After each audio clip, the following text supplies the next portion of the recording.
Praise the lord.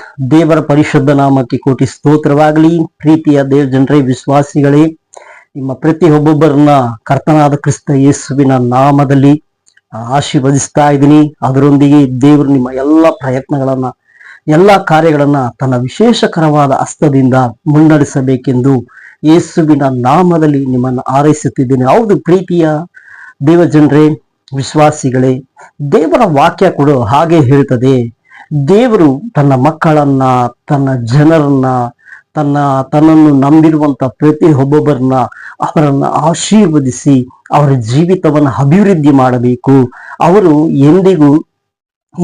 ಹಿಂದೆಗೆದು ಹೋಗಬಾರದು. ಅವರು ಯಾವಾಗಲೂ ಮುಂದೆ ಸಾಗುವರಾಗಿ ಇರಬೇಕೆಂಬುದಾಗಿ ದೇವರ ವಾಕ್ಯ ಕೂಡ ಹಾಗೆ ಹೇಳ್ತದೆ. ಪ್ರೀತಿಯ ದೇವರ ಮಕ್ಕಳೇ, ಅದಕ್ಕೆ ನಾವು ಧರ್ಮೋಪದೇಶ ಕಾಂಡ 14ನೇ ಅಧ್ಯಾಯ 29ನೇ ವಾಕ್ಯ, ಕಡೆಯ ವಾಕ್ಯದಲ್ಲಿ ನೋಡ್ತೀವಿ, ನಿಮ್ಮ ದೇವರಾದ ಯೆಹೋವನು ನಿಮ್ಮ ಎಲ್ಲಾ ಪ್ರಯತ್ನಗಳನ್ನ ಸಫಲ ಮಾಡುತ್ತಾನೆ. ನಿಮ್ಮ ದೇವರಾದ ಯೆಹೋವನು ನಿಮ್ಮ ಎಲ್ಲ ಪ್ರಯತ್ನಗಳನ್ನ ಕರ್ತನು ಸಫಲ ಮಾಡುತ್ತಾನೆ. ದೇವಿ ನೋಡಿ, ಈ ದಿನದಲ್ಲಿ ಪ್ರಯತ್ನಗಳು ಅನೇಕ, ನಿಮ್ಮ ಜೀವಿತದಲ್ಲಿ ಪ್ರಯತ್ನಗಳನ್ನ ಮಾಡಿ ಸೋತೋಗಿರ್ಬೋದು, ಅನೇಕ ಕಾರ್ಯಗಳನ್ನ ಮಾಡಿ ಅನೇಕ ವಿಷಯದಲ್ಲಿ ನೀವು ಕಂಗೆಟ್ಟಿರ್ಬೋದು. ಆದರೆ ಈ ದಿನದಲ್ಲಿ ಪ್ರಿಯರಾದವರೇ, ದೇವರ ವಾಕ್ಯ ಹೇಳ್ತದೆ, ನಿಮ್ಮ ಕರ್ತನಾದ ಯೆಹೋವ ದೇವರು ನಿಮ್ಮ ಎಲ್ಲಾ ಪ್ರಯತ್ನಗಳನ್ನ ಅವನು ಸಫಲ ಮಾಡುತ್ತಾನೆ. ಭಯಪಡಬೇಡಿ. ನಿಶ್ಚಯವಾಗಲೂ ದೇವರ ವಾಕ್ಯ ಏನು ಹೇಳಲ್ಪಟ್ಟಿದೆಯೋ ಅದು ನಿಮ್ಮ ಜೀವಿತದಲ್ಲಿ ನೆರವೇರತಕ್ಕದಾಗಿದೆ. ಅದೇ ಧರ್ಮೋಪದೇಶ ಕಾಂಡ 15ನೇ ಅಧ್ಯಾಯ 6ನೇ ವಾಕ್ಯದಲ್ಲೂ ಕೂಡ ಹೀಗೆ ಹೇಳ್ತದೆ.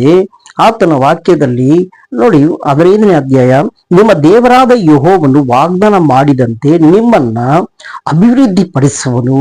ನಿಮ್ಮ ದೇವರಾದ ಯೆಹೋವನು ವಾಗ್ದಾನ ಮಾಡಿದಂತೆ ನಿಮ್ಮನ್ನ ಅಭಿವೃದ್ಧಿ ಪಡಿಸುತ್ತಾನೆ. ಹೌದು ಪ್ರೀತಿಯ ದೇವರ ಮಕ್ಕಳೇ, ಮೊದಲು ಹೇಳಿದರು ದೇವರ ವಾಕ್ಯ ನಿಮ್ಮ ಪ್ರಯತ್ನಗಳನ್ನ ಸಫಲ ಮಾಡುತ್ತಾನೆ.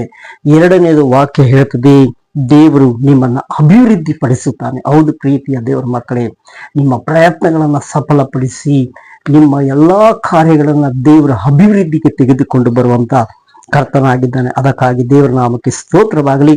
ಅದೇ ಧರ್ಮೋಪದೇಶ ಕಾಂಡ 15ನೇ ಅಧ್ಯಾಯ 10ನೇ ವಾಕ್ಯದಲ್ಲಿ ಕೂಡ ಹೀಗೆ ಹೇಳಲ್ಪಡ್ತದೆ. ಇದು ನೀವು ಕೊಡುವಂತ ವಿಷಯದಲ್ಲಿ ಕೂಡ ಹೇಳಲ್ಪಡ್ತದೆ.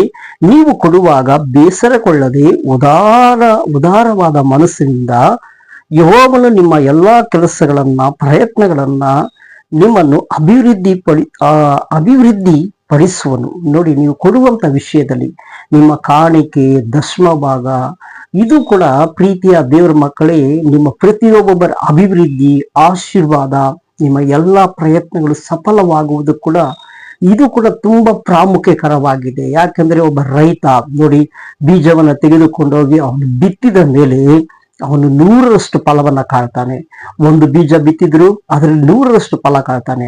ಆದರೆ ಪ್ರೀತಿಯ ದೇವರ ಮಕ್ಕಳೇ, ಇಲ್ಲಿ ವಾಕ್ಯ ಹೇಳ್ತದೆ, ನೀವು ಬೇಸರಗೊಳ್ಳದೆ ಉದಾರತೆಯಿಂದ ದೇವರ ಸೇವೆಗಾಗಿ, ದೇವರ ಕಾರ್ಯಕ್ಕಾಗಿ ಕಾಣಿಕೆಯನ್ನ ಕೊಡುವಾಗ ದೇವರು ನಿಮ್ಮನ್ನು ಅಭಿವೃದ್ಧಿ ಪಡಿಸುತ್ತಾನೆ. ಹೌದು, ದೇವರ ವಾಕ್ಯ ಹೇಳಿದ ಪ್ರಕಾರವಾಗಿ ನಿಮ್ಮನ್ನು ಅಭಿವೃದ್ಧಿ ಪಡಿಸಿ ದಾರಿ ನಡೆಸುವಂತ ದೇವರಾಗಿದ್ದಾನೆ.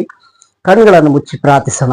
ಪರಿಶುದ್ಧವಾದ ಒಳ್ಳೆ ತಂದೆಯೇ, ಈ ಎಲ್ಲ ನಿನ್ನ ಮಕ್ಕಳನ್ನ, ಇವರ ಪ್ರಯತ್ನಗಳನ್ನು ಸಫಲ ಮಾಡು ದೇವರೇ, ಇವರನ್ನು ಅಭಿವೃದ್ಧಿ ಮಾಡು. ಈ ಕೊಡುವಂತ ನಿನ್ನ ಮಕ್ಕಳ ಮೇಲೆ ಕೃಪಾ ಕಟಾಕ್ಷ ಉಂಟಾಗಲಿ ಅಪ್ಪ ದೇವರೇ. ನೀನು ಸ್ವಾಮಿ ಇವರ ಕಾರ್ಯಗಳೆಲ್ಲ ಅಭಿವೃದ್ಧಿ ಪಡಿಸಿ ಇವರ ಜೀವಿತದಲ್ಲಿ ಮೇಲಾದ ಸ್ಥಿತಿಗೆ ತೆಗೆದುಕೊಂಡು ಬರುವುದಕ್ಕಾಗಿ ಸ್ತೋತ್ರ.